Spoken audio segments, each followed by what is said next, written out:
Hello, this is Lee Anthony Davis here with another announcement video for my YouTube channel. Warm welcome. Yes, it's today. It's the start of the weekend. It's Friday the 20th of October. And on this video, as you know, I announce Group of the Day, Contributor Day from Facebook. Also, birthday announcements. Also, a Doctor Who news, some Doctor Who news to tell you about. Also, the updates on my page group and Instagram account on Facebook.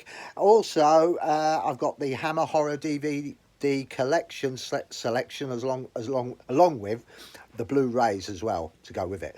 So also and then we got a Doctor Who quiz question from yesterday, the answer from yesterday for the Doctor Who quiz question, and a new one. Also your comments, and of course to round off, coming up. Right, so also I just want to point out, I'm making this video to mention that also I'm trying to do them quicker and shorter. So I started off, ended up with half an hour videos. I've decided to cut them down really dramatically because it's not needed. So what I'll do is I'm trying to beat my record. Yesterday I did this video announcement, it was 13 minutes 1 second, so I'm definitely going to go under 12. I'm definitely going to hit the 12-minute area. So here goes.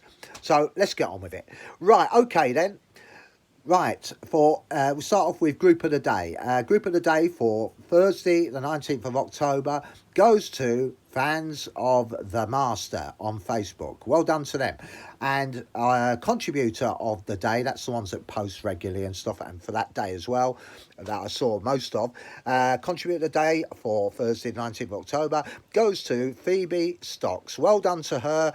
I'll post you both on my story, Facebook, Instagram, and of course Twitter.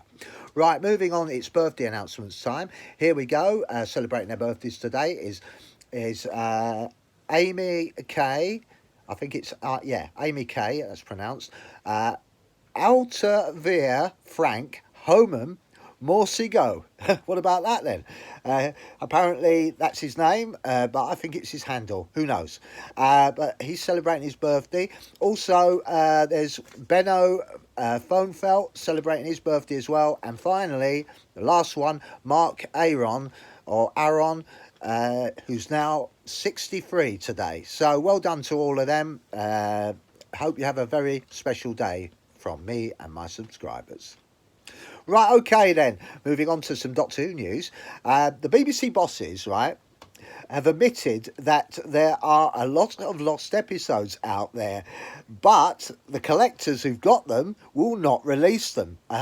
Is there any wonder they won't do that? Because if they give them to them, they won't see them again for dust. And secondly, they're quite right to hold on to them because they're valuable and they're unique. And the BBC are fools to themselves, because in the early 60s, when they were making these Doctor Who shows, they threw a lot of them out because they felt that drama was more of a forte than science fiction, because in America they love science fiction, but in this country they didn't give science fiction a chance. They felt it was demeaning, it was for children, they wanted to concentrate on drama. And I thought basically that thinking comes out of somebody's backside, doesn't it, really? It's just that they were thinking what's popular, because remember, the audiences then are not the audiences of now. The audience of then are probably all passed away, and so the bosses of that time. But hindsight, well, should I say short-sightedness, they felt that they had no need for them, so they threw them all away. Well, not all of them, but they threw some of them away, the main ones, the ones that are out there at the moment. The Crusades, they haven't got all the episodes for that. The Underwater Menace, they haven't got all for that. They're just a few to mention, and the collectors, I believe, have got some of them, and they're not going to release them. Well, no, for you, BBC, you should have not thrown them away. The only way I can suggest, apparently there is 97 episodes to be accounted for. So who knows? It could be even more. But anyway, what I can say, if they'll take this advice, is that you've got audios down in your little vault down the bottom of your big corporation. I know you spread out a bit and everything. You broke up the BBC and everything. But you've got a vault area where you put all your stuff where you don't use it, and you have to get a duster to get all the cobwebs off.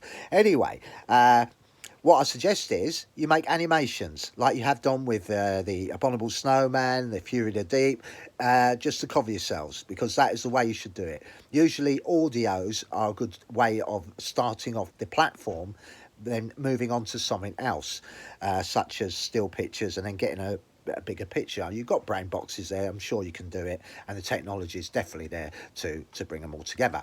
So anyway, that's what I suggest. But as it comes to basically sort of saying they're reluctant, these collectors are reluctant to give them, well, tough luck. You know, that's the way it goes. That's the way the cookie crumbles. You're not in control of the situation. That makes a first, doesn't it? So anyway, that is the way it is. I believe they might obviously do some arbitration here and sort of find out who the collectors are, and then might make a deal with them, you know, like because of the copyright and all that business. But they have the right. The BBC don't. And I think and I tell you how they probably went missing. Well, from when they threw them out, I have to believe that the employers that worked there also took them and took them home and gave them to their kids or whatever, and their grandchildren. Their grandchildren kept them, and then as the years went on, they saw the value of them. The BBC started to realise the value of them eventually, because lost episodes are valuable. Anyway, so never mind, that might get resolved very shortly, who knows. I'll fill you on more details on that soon. Right, okay then, I'm moving on to updates. My page on the Facebook, the Lee Anthony Davis, the Sarah Jane Adventures page, has now moved up to 40 members. Thank you very much. And, well, not members, followers. I'll be honest, I'll be implicit on that one. Followers, not members. But this one does have members. My Lee Anthony Davis, the Lee Anthony Davis, the Sarah Jane Adventures group has now 32 members. Thank you very much for following me and for joining my group and liking my page. So anyway, moving on to Instagram, less said the better. It hasn't moved. It was 112 the last time I saw. Not bothered about that at the moment because I'm too busy with other stuff. But I will be posting on Instagram with the birthdays and stuff, and I also do a few videos on there as well. Anyway, never mind. Can't win them all. Right, now it comes to my Hammer Horror DVD collection selection, shall I say. And I'm going to show you a few of these. Yesterday I showed you all the Frankenstein ones. Now I'm going to show you some more vampire ones, but not in the same genre with Peter Cushing and Christopher Lee. And these are films that were made by Hammer, but had different actors in. But this one was a good one. This is The Kiss of the Vampire. This was made in 1963. Fantastic. This is on Blu-ray. I couldn't get it on DVD, so I have to accept the situation. That it's the only way to get it, and I got it. So there it is. It features Edward D'Souza, who's been in a few Hammer horrors, and it's basically, the plot is basically simple. A couple get lost in the woods, the car breaks down, and then you've got this castle in front of him, Baron Hartog or something like that, and he's looking out of his telescope. He sees them, and then he makes plans because he wants the woman, the young bride, to become one of his disciples, who himself is a vampire, of course. It's all good fun. There's a lot of explicit sexual nature, you could say, but it's very good as a plot. I like it. Moving on to my favourite, Countess Dracula, with Ingrid Pitt, my favourite Hammer horror actress. I love her. She's brilliant in this. She puts a good performance. She's strong. She's powerful. She carries the plot very well. She carries the character very well. She really makes the character develop very well here, but she does show a lot of nudity. But it's very good. You know, if you can get over that, you know, it doesn't offend you or anything. It doesn't offend me. But it's a great plot. Basically, it's based on a true story about a baroness that drank the blood of virgins, believing that she'll get younger because she was she got old, so she believed that she can drink the virgin's blood and get younger. Eventually, she got found out. Eventually, she was hanged. But it's a true story, that.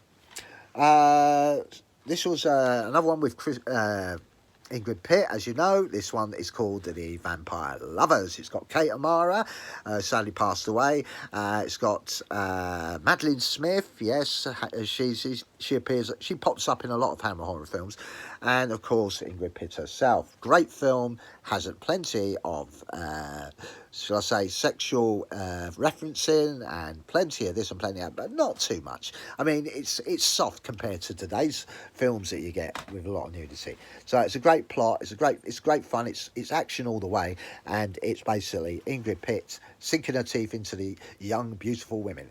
So there you go.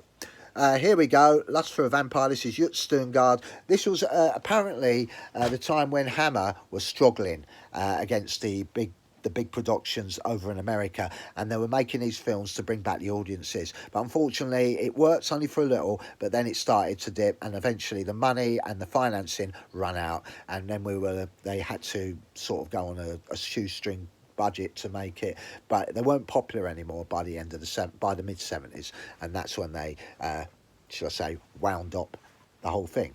They did make series and documentaries after that, but they weren't what they were before. Right, okay then, this is Twins of Evil, featuring the Collinson twins with Peter Cushing. Same thing, one turns bad, one turns good. Basically one's a vampire, one isn't, and we have that sort of mistaken identity. One's going to be put to the stake. Peter Cushing's a bit sinister in this one. He plays the one that does the witch find. He's a witch finder general type of thing. Anyway, but it's good. It's all good fun. Plenty of shall I say, referencing again. Here's another one. This is Vampire Circus. This features, if you're a Doctor Who fan, Lala Ward. She plays a vampire in this, who played Romana, obviously. I'm not going to just waffle on about this anymore. I'm just going to do this quick. Captain Kronos. This features Caroline Munro, who you know, on in the Hammer horror circles. She's been on James Bond. She's done a lot of stuff. She was in this. She's also in Dracula AD 72 as well. This features the international, I can't remember what country he comes from. It's let me just see what his name is. He's here actually. It is Horst Janssen.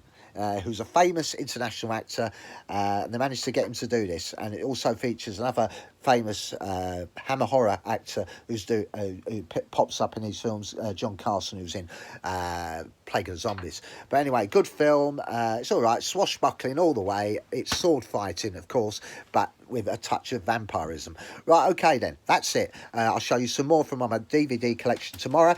Moving on, Doctor Who quiz question. Remember, how many female companions have travelled with the Doctor? The number is 23. I'm not going to go for it because I'm running out of time, so I want to be really quick. Moving on, another Doctor Who question. BBC iPlayer will be showing Doctor Who in November, but how many hours of material will they be showing? You've got three choices: 500 hours, 800 hours, 1,000 hours. I want the right answer. Right, okay, comments. Quickly, before I run out of time, I see you've knocked off some of your video, so you are on the verge of getting down to under 30 minutes. Yes, I am. The answer to Doctor Who question is 15. No, I'm sorry, you're wrong. It's 23. But I can't stay now. I have to go. Thank you for watching. Love you to come back and listen to me waffle on again. I'll see you at the same time tomorrow, hopefully, and look after yourselves. Bye for now.